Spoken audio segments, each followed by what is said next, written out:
Que bendiga más. Qué bueno estar en la casa del Señor. Dios es bueno. Dios es bueno todo el tiempo. Aleluya. Bien, hermanos, quiero decir una palabra antes de comenzar a predicar. Lo que quiero compartir, ¿verdad? Es que aunque sabemos que el gobierno ha tomado unas medidas y ha tratado más libertad en cuanto al uso de la mascarilla y todo eso. Yo me quito la mascarilla porque estoy lejos de ustedes, pero nosotros por un tiempo vamos a continuar con los protocolos que ya hemos tenido desde que abrimos la iglesia. Vamos a seguir teniendo el diseño, ¿verdad? Tenemos la parte de cuando entra, verificar y el uso de la mascarilla, seguiremos utilizándolo hasta un tiempo como veamos cómo se dan las cosas, ¿verdad?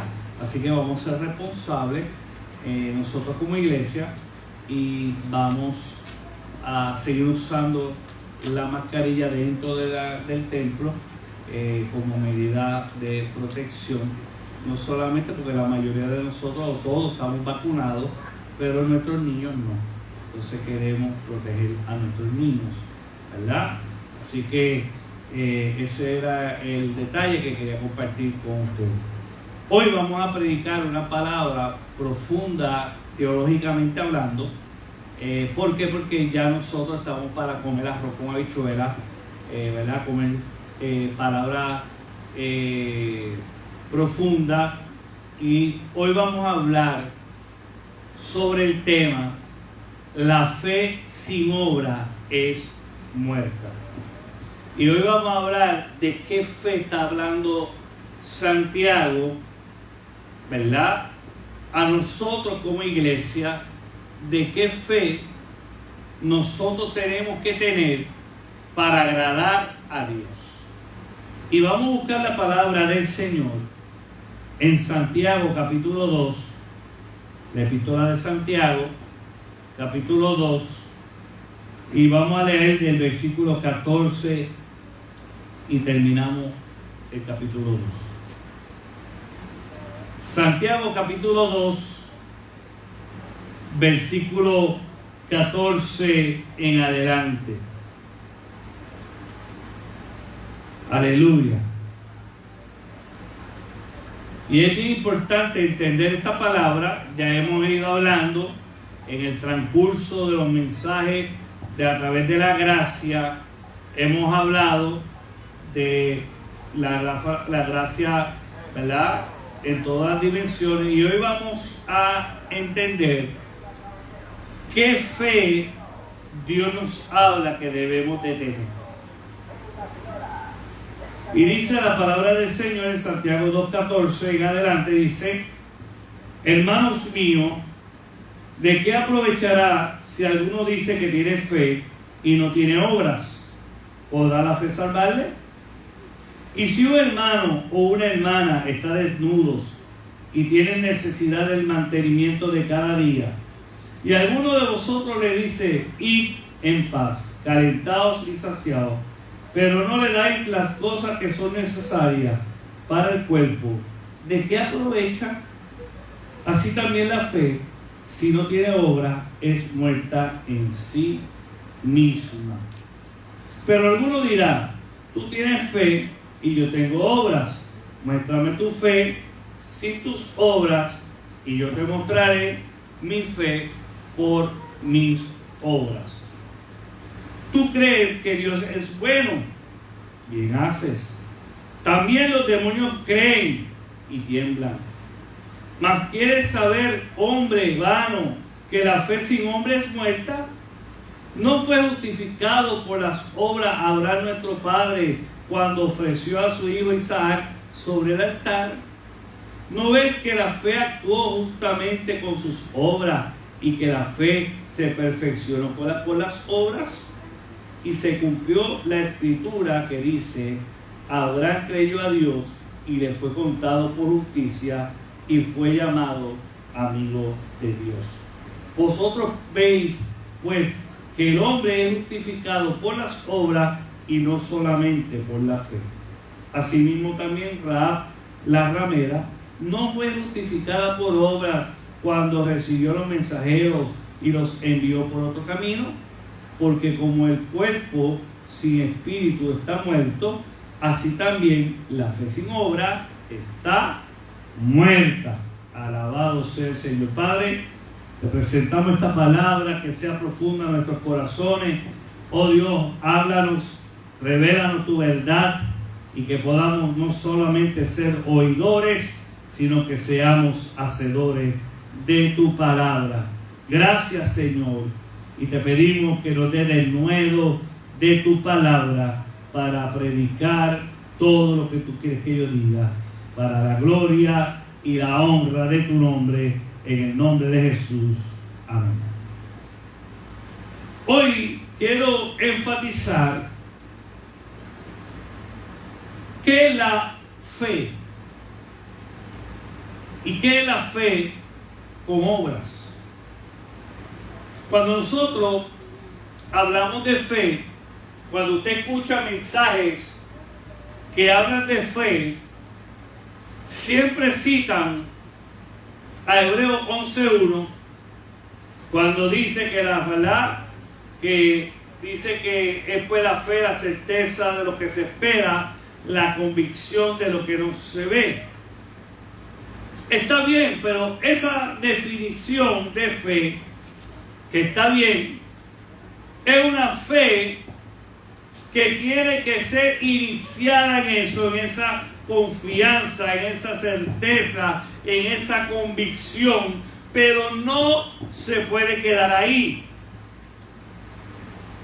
Yo diría que Hebreos 11:1 es como la semilla que es sembrada para que esa fe puesta en un buen terreno haga una obra o nazca algo. Y sabemos que hay diferentes tipos de fe. Bien lo dice Hebreos 11:1, que dice que la fe es la certeza de lo que se espera. La fe inicia esperando, confiando, es la convicción de lo que no se ve. Pero por otro lado, Santiago nos habla y nos dice que ¿qué aprovechará si alguien tiene fe y no tiene obras? Entonces, lo que quiero hablar y enfatizar hoy es que la fe que Dios le agrada que nosotros tengamos como hijos e hijas de Dios, procesados, aleluya, a través de su gracia. Escuche bien, estamos siendo procesados a través de su gracia, procesados de la vida. Y la fe que el Dios de los cielos quiere que nosotros tengamos es la fe salvadora. Es esa fe que nos salva. Y la fe sin obra, dice la Biblia, Santiago hablando, es muerte. Así que la fe salvadora va acogida con fe y con obras. No es que las obras nos salven. No es que hagamos obra por un título personal. Las obras como ese título personal para salvación, o la indulgencia que en algunos casos nuestra hermana iglesia hacía o decía, es más que un simple mero pensamiento religioso, donde un credo nos quiere decir que si tú tienes que hacer obra, tienes que sacrificarte, tienes que hacer indulgencia, eso te salva. Y no es eso. Es que la fe puesta en el dador de la vida hace que en nosotros se produzca algo, y ese algo es obras. Y vamos a ver eso con detalle. Por otro lado, para ser salvo, tener vida eterna, es importante entender esto. Para usted ser salvo y tener vida eterna, tiene que haber creído de todo corazón en el unigénito Hijo de Dios, que fue nacido, aleluya, y que murió por tus pecados, aleluya, en la cruz del Calvario. Él derramó su sangre y nos dio vida eterna. Entonces, cuando hablamos de salvación, es creer en Jesucristo como el Hijo de Dios, que se dio a sí mismo por amor a nosotros. Y eso hace que en nosotros se produzca arrepentimiento sincero de nuestro pecado, dándole la espalda al pecado.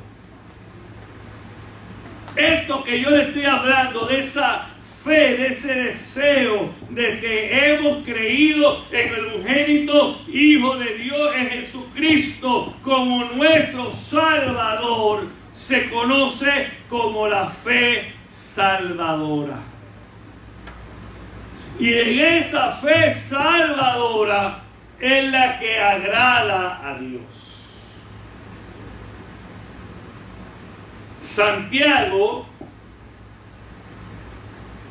cuando vemos, Santiago abunda aún más en lo que dice Hebreos capítulo 11, versículo 1. Es importante entender que la fe es básica para la salvación. Pero Santiago nos pone en un paralelo, o pone como si fuera una contraposición de la fe, las obras. Y lo que está haciendo Santiago para demostrar que dos tipos de fe, una fe muerta y una fe salvadora, es la que domina en la iglesia. Hay gente que tiene fe muerta y hay gente que tiene fe salvadora. Y Santiago nos dice y nos da un ejemplo de lo que es la fe muerta, que cree en todas las doctrinas, pero no, su vida no muestra un cambio o obediencia a Cristo. Estas personas no dan ningún fruto, hasta allí llegan. No actúan nuestra fe en obediencia.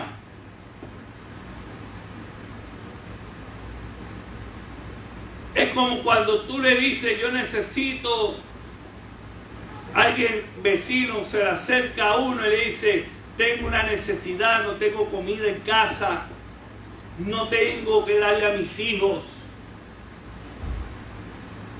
Y el hermanito de la iglesia le dice, yo voy a orar por ti. Yo voy a orar para que Dios te provea. Alabado sea el Señor. El vecino vuelve y escuche bien lo que le estoy diciendo. Aquí es donde ella espera, como dice Jefrón. El vecino se le acerca a un cristiano. El vecino no es cristiano. Pero el vecino le dice, tengo hambre, no tengo nada que darle a mis hijos. Y el cristiano le dice, yo voy a orar por ti, para que Dios te provea, para que Dios te supla, para que Dios te permita conseguir comida para tus hijos. El problema, se oye bien, el problema es que el cristiano tiene 10 paquetes de arroz en la casa. El cristiano tiene el freezer lleno de carnes. El cristiano tiene suficiente aceite guardado y el cristiano le dice: yo voy a orar para que Dios te provea. Estamos en Santiago capítulo 2, versículo 14. Esto es un ejemplo de una fe muerta, porque el necesitado fue a tu casa y tú le traíste una religiosidad barata,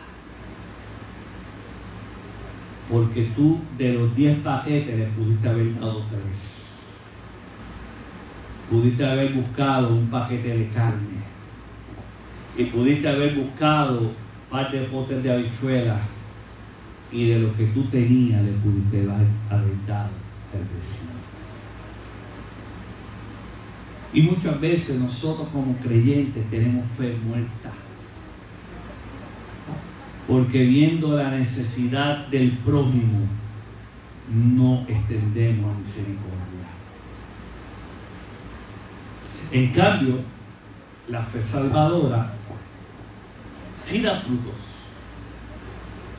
Y aquí está el hecho, hermano, de la que también yo llamo la prosperidad verdadera del creyente.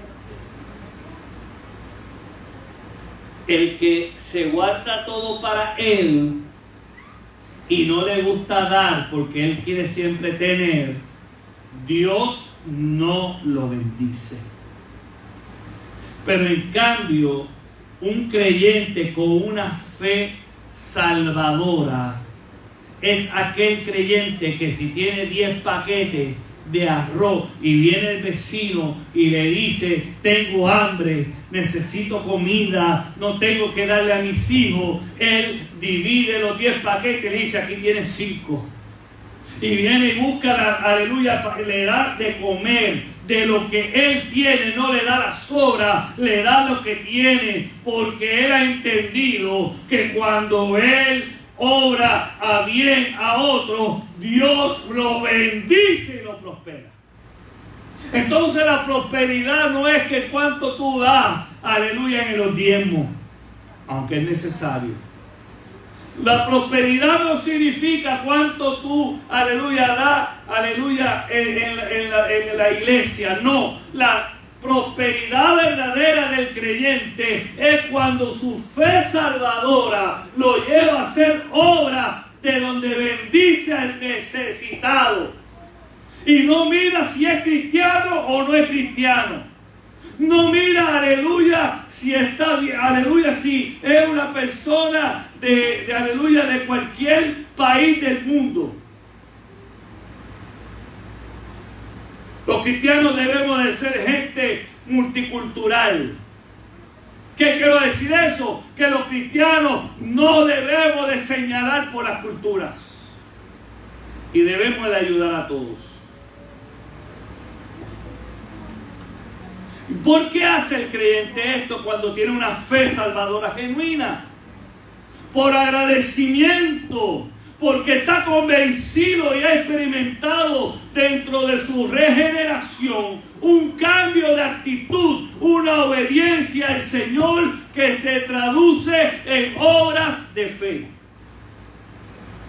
Cuando ha entendido que por su misericordia, por la misericordia del Señor, nosotros tenemos vida, que nos sacó del lodo cenagoso, que nos puso en bendición, que tenemos a nuestros hijos, que tenemos a nuestra familia, que Dios nos ha bendecido. Eso se traduce en agradecimiento. Eso se traduce en que estamos convencidos que mientras más bendecimos a otros, más Dios me bendice.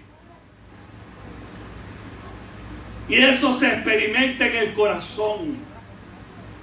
Un corazón, mire hermano, cuando yo le pregunto a alguien: ¿cómo tú sabes que tú has sido enteramente santificado? Empiezan a decir: no, porque esto, no, porque lo otro. Yo le digo lo que yo siento cuando una persona es, aleluya, enteramente santificada. Es cuando ha entendido y aleluya, y ha absorbido el agradecimiento y aleluya, y ve que ahí tiene que haber un cambio radical en su vida.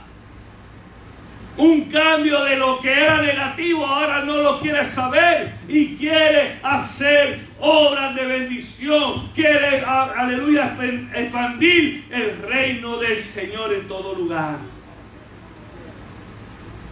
Por eso, hermano, Jesucristo mismo hablando, trae una parábola que nos enseña esto. Yo quiero que vaya conmigo a Lucas, capítulo 10. Lucas capítulo 10, versículos 25 al 37.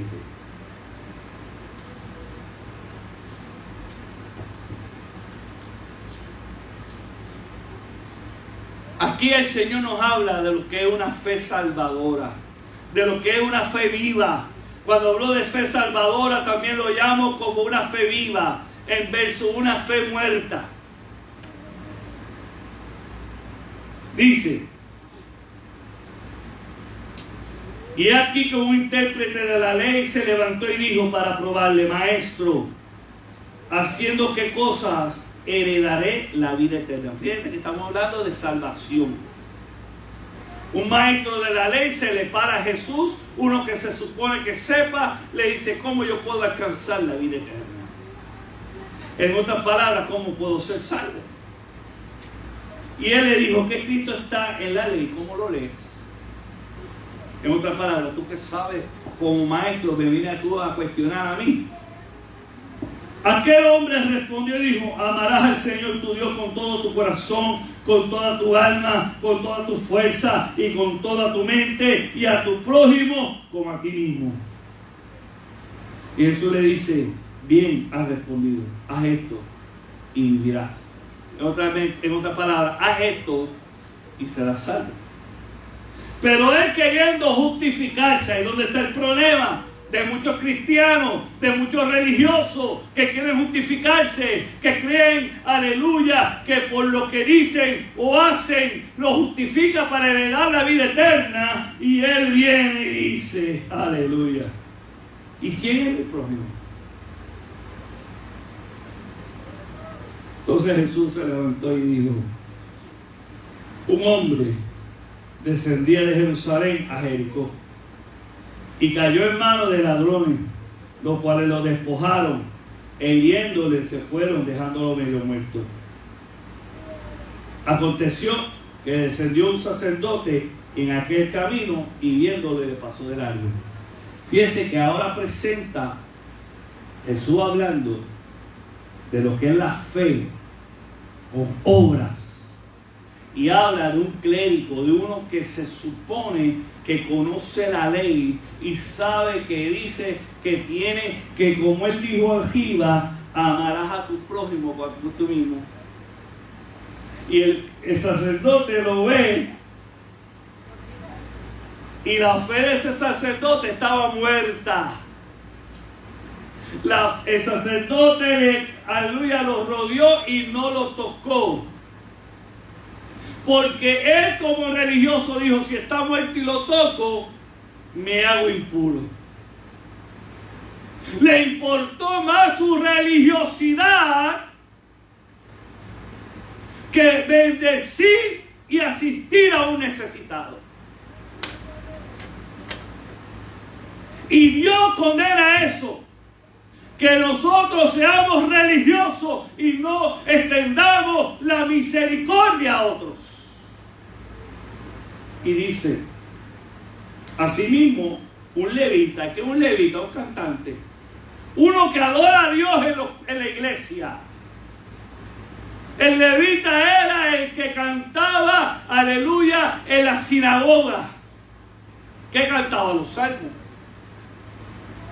Uno que era adorador. Llegó cerca de aquel lugar y viéndolo también le pasó de largo. sea, un adorador, uno que se llama adorador, al Señor ve al que está tirado en el suelo y le pasa de largo y no le importa.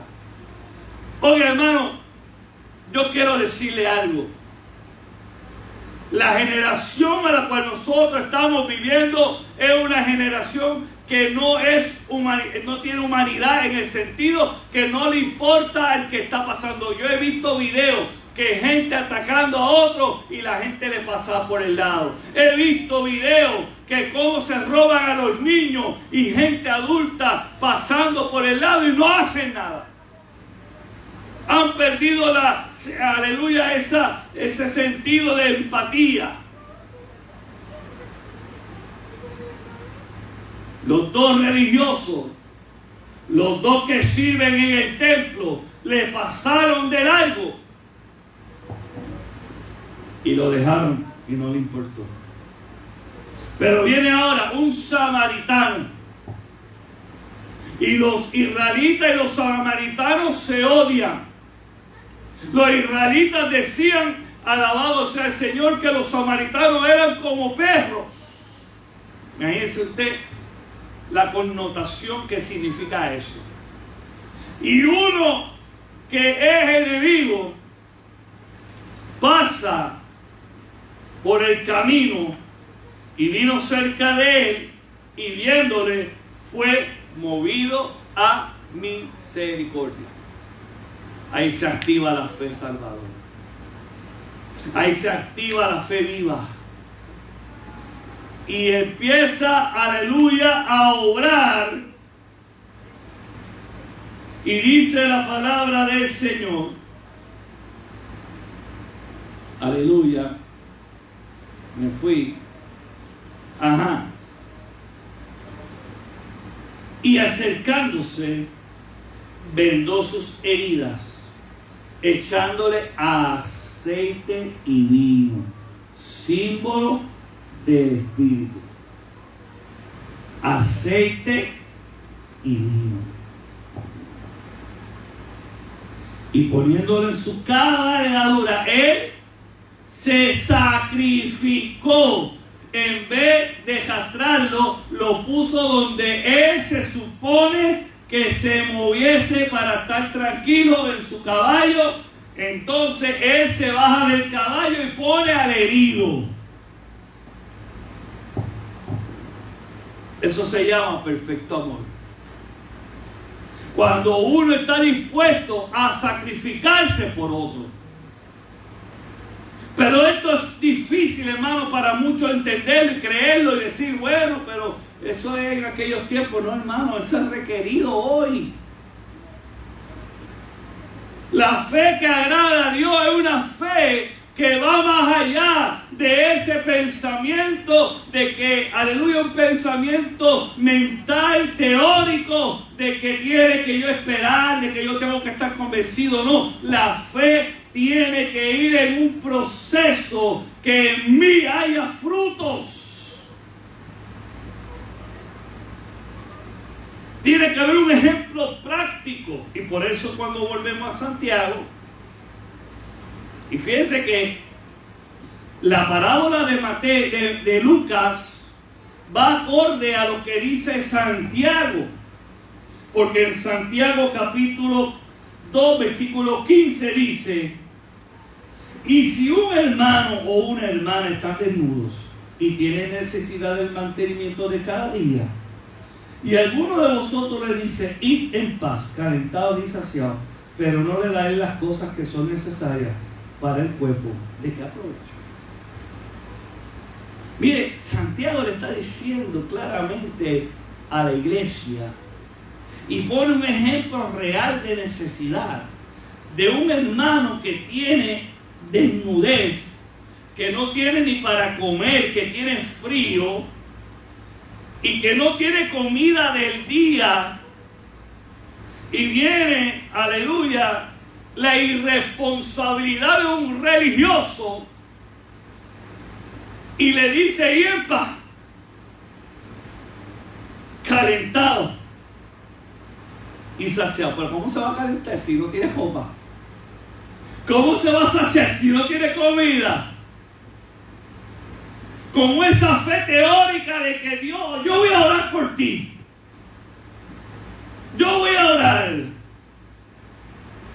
Ese pensamiento, aleluya, que a lo mejor teóricamente y teológicamente es correcta, pero está, aleluya, bajo una bendición que no es genuina, no es piadosa. ¿Por qué? Porque el que Dios mandó a bendecir eres tú. Hay gente que cree que esperan ángeles para que le traigan las cosas. Hay gente que cree que, y dice, yo voy a orar por ti como si viniese un ángel del cielo a traerle comida y copa. Si Dios te está llamando a ti. ¿Ah? Si Dios te está llamando a bendecir. Pero vemos entonces, hermano, de qué sirve esta fe. No actuó, no obró, no dio nada de lo que posee a esto. Le llamamos falso amor. Porque todos lo quieren ver con un espíritu, aleluya, con un sentimiento espiritualizado. Aleluya, de que todo va a ser porque Dios. Y si Dios te está llamando a ti para bendecirlo,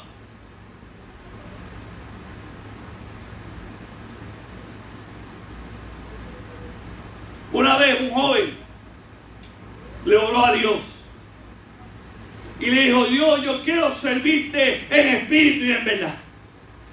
Yo quiero vivir una fe salvífica que bendiga a otros. Oye, cuando usted le ora a Dios, sinceramente, Dios lo coge en serio, ¿sabe? Dios lo coge en serio. Y cuando terminó el culto, Dios le habló a ese joven que estaba orando. Y le dijo: quiero que vaya a la panadería. Te compras 2 libras de pan, jamón, queso, mantequilla, leche, jugo, huevo, una cajita de dulce, café, azúcar. Bueno, una comprita, todo lo que pudiera comprar en la panadería. Y el joven le dice a Dios: pero Dios, yo eso no tengo en casa. Yo tengo todo eso. Yo digo: tú no me oraste que tú ibas a hacer todo lo que yo te pidiese. Tú no me oraste que me ibas a servir en espíritu y en verdad. El principio de una fe salvadora es ser obediente a Dios. Escriba eso, bien importante. El principio de una fe salvadora, de una fe genuina, de una fe viva, es ser un hombre y una mujer obediente a Dios.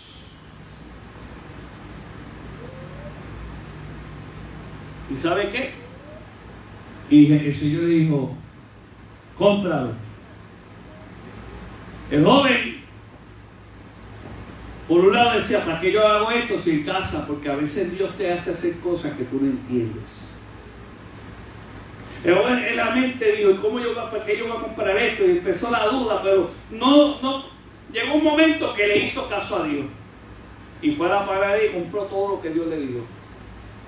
Y Dios le dijo: ahora te voy a llevar a donde yo quiero que tú lleves eso. Y le empezó a dar directrices el Espíritu Santo. Y lo llevó a una casa que él no conocía. Frente a la casa, en el patio, había un árbol. Y Dios le dijo estas palabras: coge todo lo que compraste, ponlo al frente de la puerta de la casa, toca el timbre y te vas. La fe salvadora no tiene protagonismos. Vuelvo a repetirte: la fe salvadora no tiene protagonismo. El que se lleva la gloria es Dios. El joven, impresionado con eso, puso lo que, aleluya, la compra, tocó, pero él quería ver qué es lo que estaba pasando. Tocó el timbre y se escondió detrás del árbol. Y de momento sale una mujer como de 40 y pico de años. Y cuando abre la puerta, que ve el pan, el jamón, la mantequilla, todo lo que aquel joven había comprado, comenzó a llorar y comenzó a dar gloria a Dios y diciendo: Padre, tú lo sabes todo, no tenía que darle a mis hijos de comer, no tenía nada, pero yo te honraba y oré a ti confiadamente de que tú me ibas a suplir y me has bendecido. Y no fue un ángel, fue un hombre que Dios tocó. Dios hace cosas grandes. Esta fe sin obra, cuando vemos gente que habla mucho, no, voy a orar por ti, voy a hacer esto, mire, no ora nada. La mayoría de la gente que te dice voy a orar por ti, no ora. Es la verdad. Tú tienes que pelear tus batallas. Tú tienes que pelear tus luchas. Habrá alguno que otro que sí orará, pero no todo el que te dice voy a orar por ti va a orar. ¿Ves? La fe sin obra está en la que se refiere Santiago. Es la forma de esa fe que son acompañadas por acciones inútiles. Podemos creer en Jesús, Cristo como el Señor, pero si no le obedecemos, esa fe es solo un montón de palabras vacías. Hay gente que se jacta de su fe, pero no le creen a Dios. No son obedientes a Dios. Y aquí viene entonces un dilema teológico. Versículos 18 y 19. Dice: pero si alguno dirá, tú tienes fe y yo tengo obras, muéstrame tu fe o tus obras, y yo te mostraré mi fe por mis obras. ¿Tú crees que Dios es uno? Bien hace. También los demonios creen y tiemblan.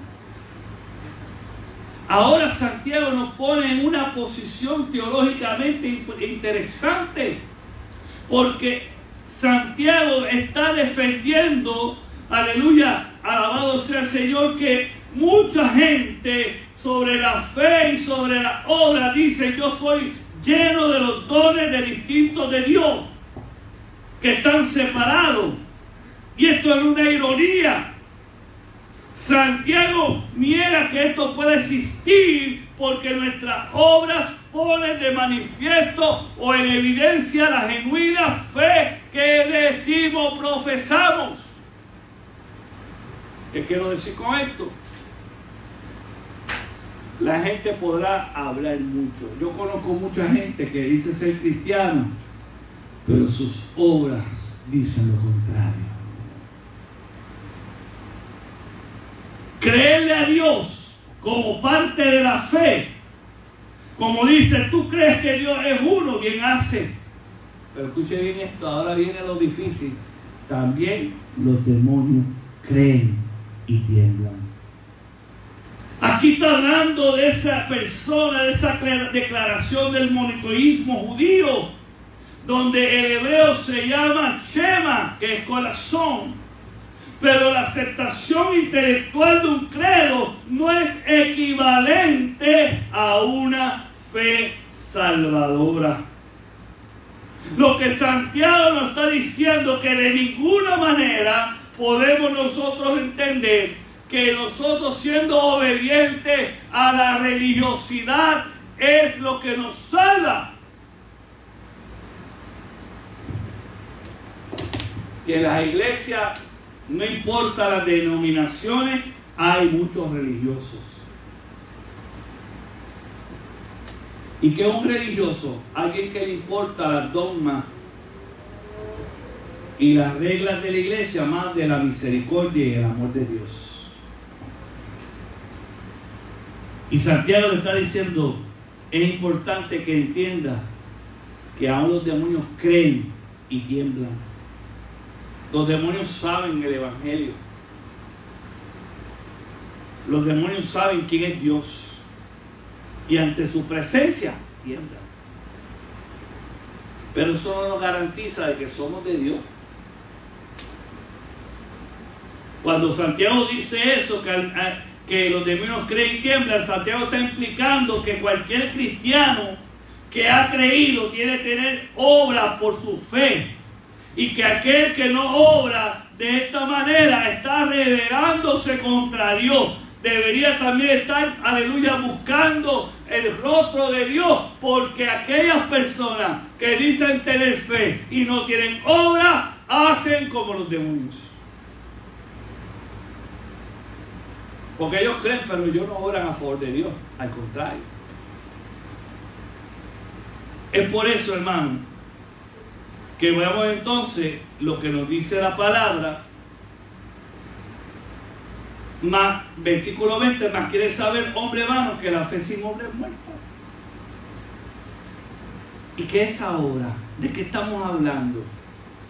El mismo escritor de los Santiago nos dice, versículo 21 dice, y no fue justificado por las obras Abraham nuestro padre cuando ofreció a su hijo Isaac sobre el altar. Escuche bien esto, hermano. Dios le había hecho una promesa a Abraham. La promesa fue cumplida. Nació Isaac. Pero cuando Isaac tenía como unos 17 años, el Señor le habló a Abraham y le dijo, yo quiero que me entregues en sacrificio a tu hijo. Ya Ismael había salido de la casa de Abraham. El primogénito para Abraham era Isaac, el hijo de la promesa. Y ahora Dios le dice que le dé a su hijo en sacrificio.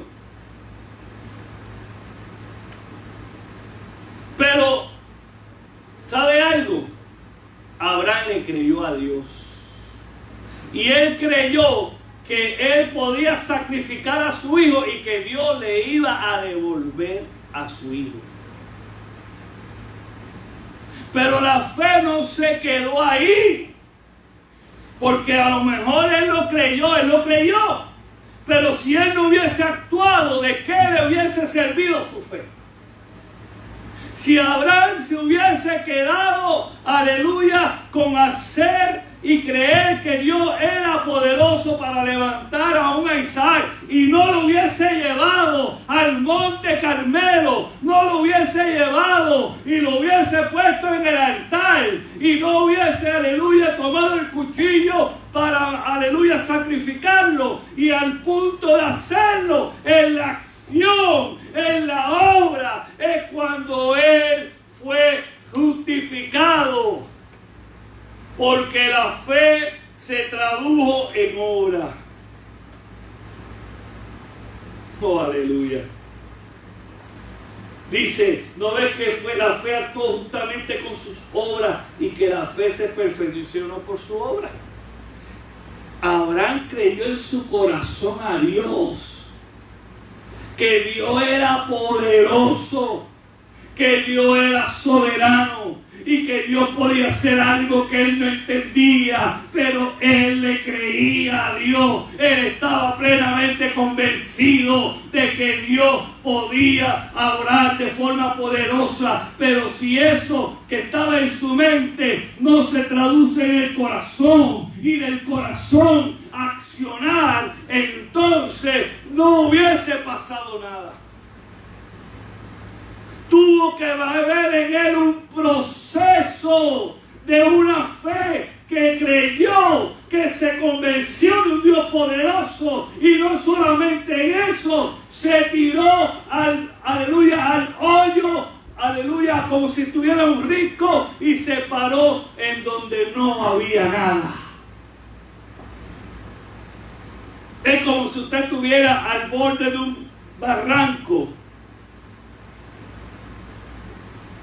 Y no vamos a pensar que nosotros vamos a ir por ricos y vamos a hacer esto, hermano. Esto no es lo que yo estoy diciendo. No es que hagamos locuras,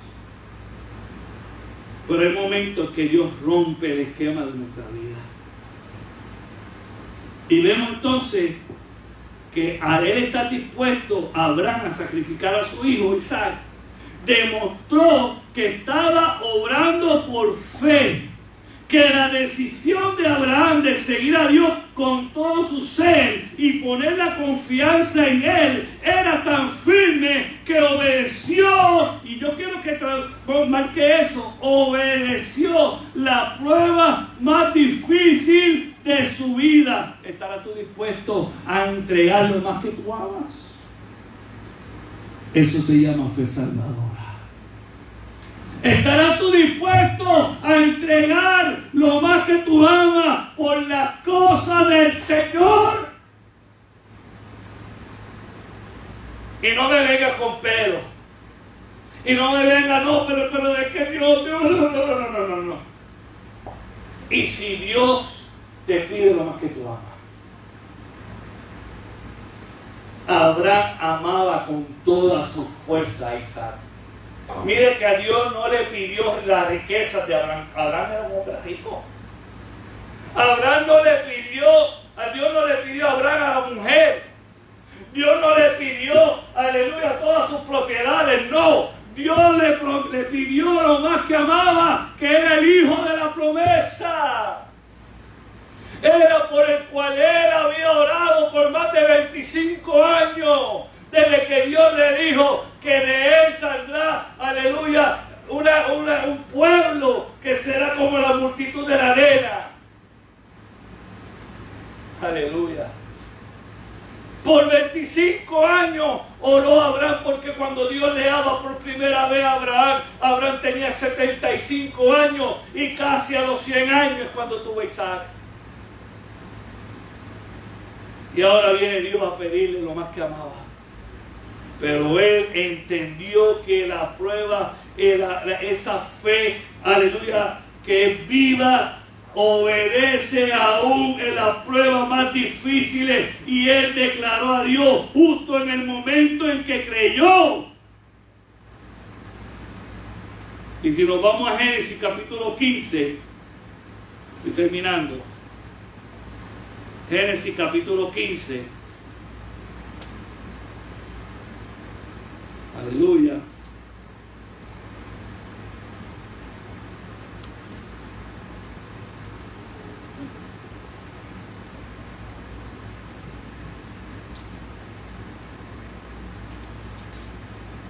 Génesis capítulo 15.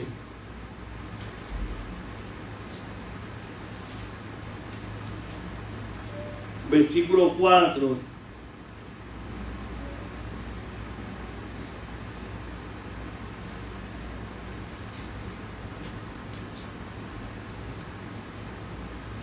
Y dice, y luego vino a él.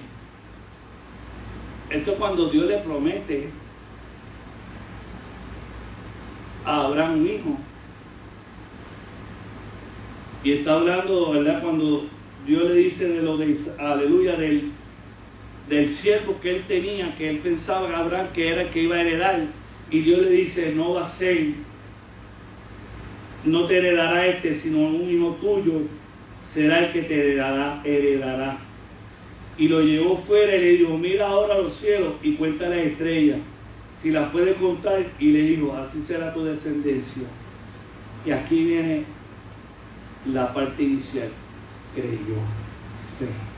Dice, y creyó a Jehová y fue contado por justicia. Y creyó. Esa palabra es clara. La fe inicial es creer. Pero ¿sabe algo, hermano? Cuando nosotros entendemos eso, vamos a observar, aleluya, que Dios es bueno y que Dios cumple sus promesas. Cuando vemos eso, esto le creyó por justicia. Y cuando, a mí me gusta mucho cuando vemos que cuando Isaac le pregunta a Abraham, ¿y qué vamos nosotros a ofrecer? Y el Señor le dice, le voy a decir, Génesis capítulo 22, versículo 6 en adelante.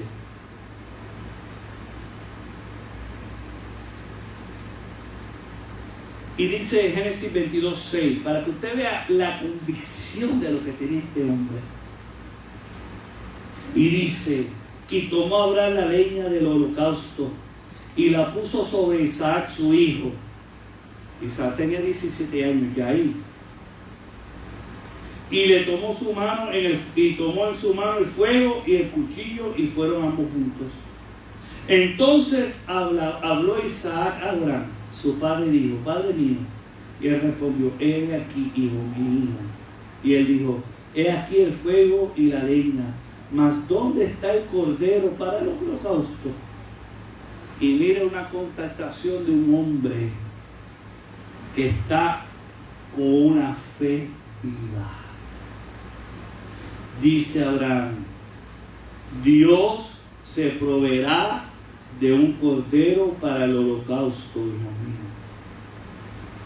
La fe era que Dios iba a proveer. Y él estuvo dispuesto. Y llegaron al lugar y edificaron allí el altar. Edificar el altar es edificar mi vida espiritual. Es vivir conforme al Espíritu en una vida de santidad.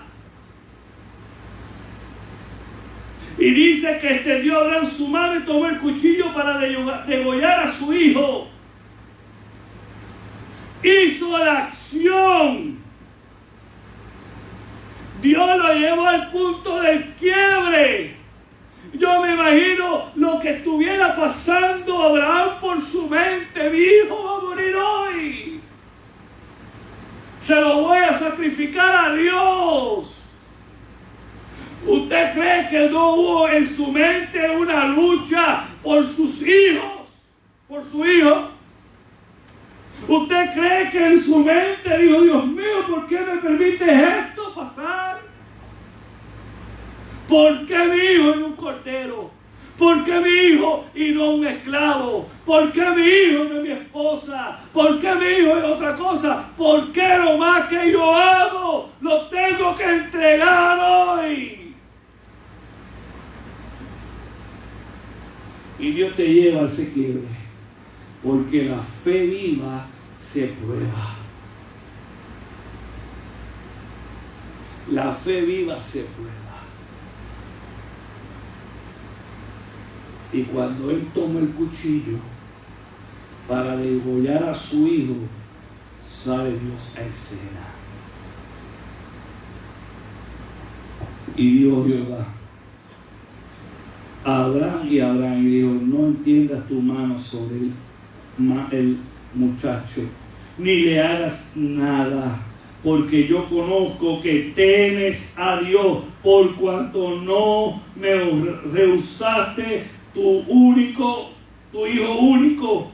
Entonces alzó Abraham su ojo y miró, y aquí a su espalda un carnero traspajado en un zarzal por sus cuernos. Y fue Abraham y tomó el carnero y lo ofreció en holocausto en aquel lugar. Y Abraham llamó el nombre de aquel lugar, Jehová proveerá. Por tanto, se dice hoy, el monte de Jehová será provisto. Cuando yo obro en fe, mire cómo yo digo, cuando yo obro en fe, no es cuando yo vivo en fe, cuando yo obro en fe, Dios nos llevará al monte de la provisión. Dios nos llevará al lugar santísimo. Dios nos permitirá tener experiencias genuinas con Él, porque estamos dispuestos Y como dice la palabra, y seremos, de ese momento en adelante se llamó Abraham amigo de Dios. Cuando hablamos de un amigo de Dios, estamos hablando de que tiene ese sentimiento de bienestar. Porque todos nosotros tenemos nuestros amigos, ¿cierto o falso? Y qué bueno, nos gusta estar con nuestros amigos, así le gustaba a Dios estar con Abraham. ¿Por qué? Porque Abraham demostró plena obediencia y plena confianza en un Dios que siempre proveerá. Pero si no hablamos de nosotros, si siempre estamos como el cangrejo, ¿sabes cómo es el cangrejo? Dos vainas. Cuando estamos en esta actitud del cangrejo, de todo para nosotros y como con la palanca buscando siempre de frente y no dar nada, no seremos bendecidos. La fe que agrada a Dios es una fe que está siendo procesada para hacer obra y obra de libertad, para accionar. Por eso el jíbaro puertorriqueño decía, orando, pero con el más orando. ¿Qué está diciendo eso? Orando y accionando. Hay gente, hombres y mujeres que oran, no, yo estoy orando para que Dios me provea un trabajo, pero no salen a buscarlo. Ni se mueven. Creen que va a llegar el trabajo a las puertas de su casa. Y también creen que le va a dar un trabajo que se gane 3.500 pesos empezando. No. Eso no lo dice la Biblia. Si en lo poco eres fiel, en lo mucho te pondré. Padre, te doy gracias por esta palabra que ha sido predicada. Te damos gracias, Señor, porque tú hablas a nuestro corazón. Permite, Señor, tener una fe viva en nosotros y no una fe muerta. Que podamos ser de bendición para el necesitado. Gracias, Padre, porque la iglesia del Nazareno es una iglesia misional que está interesada en bendecir a otros. Permítenos que con nuestras finanzas podamos bendecir y extender el reino tuyo en la tierra. Te damos gracias, Señor, en el nombre poderoso de Jesús. Amén. Alabado Dios. Bendito el que vive. Bien, hermanos.